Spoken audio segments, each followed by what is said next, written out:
السلام علیکم ورحمۃ اللہ وبرکاتہ۔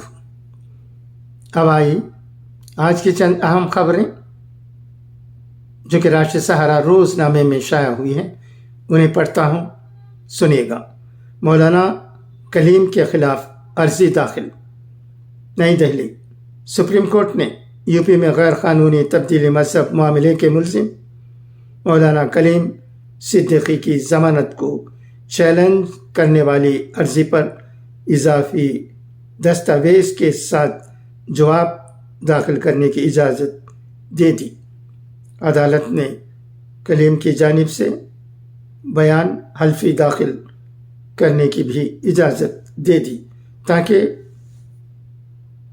ان کی صحت کی تفصیلات ریکارڈ پر رکھی جا سکیں۔ معاملے کی سماعت 2 اپریل کو ہوگی۔ پچھلی سماعت کے دوران سپریم کورٹ نے تبصرہ کیا تھا کہ ملک میں مذہب کی تبدیلی کی اجازت ہے، لیکن قانون لالچ، زبردستی یا دھوکہ دہی کے ذریعے تبدیلی کی اجازت نہیں دیتا ہے۔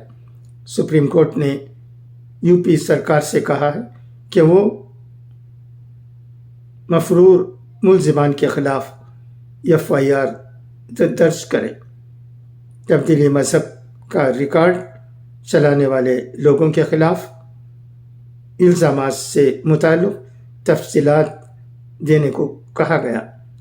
یو پی ATS نے نومبر 2021 میں مولانا کلیم صدیقی کو گرفتار کیا تھا۔ 2023 میں راحت دیتے ہوئے الہ آباد ہائی کورٹ نے ضمانت کی شرائط میں تبدیلی کی اور انہیں اپنے بھائی کی آخری رسومات میں شرکت کے لیے ضمانت دے دی۔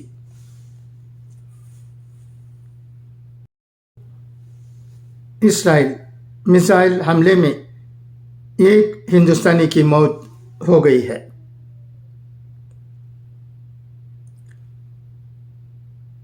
ایک ہندوستانی کی موت کے بعد ہندوستانی سفارت خانے نے منگل کو انتباہ جاری کرتے ہوئے ہندوستانیوں کو اسرائیل کی سرحد چھوڑ کر محفوظ مقامات پر جانے کا مشورہ دیا گیا ہے۔ اسرائیل میں ہندوستانی سفارت خانے نے اس حوالے سے رہنما ہدایات جاری کی ہیں، جن میں کہا گیا ہے کہ موجودہ سیکورٹی صورتحال کے پیش نظر اسرائیل میں تمام ہندوستانی شہریوں کو، خاص طور پر جو لوگ کام کر رہے ہیں یا شمالی اور جنوبی سرحدی علاقوں کا دورہ کر رہے ہیں، انہیں ملک کے اندر محفوظ علاقوں میں منتقل ہونے کا مشورہ دیا گیا ہے۔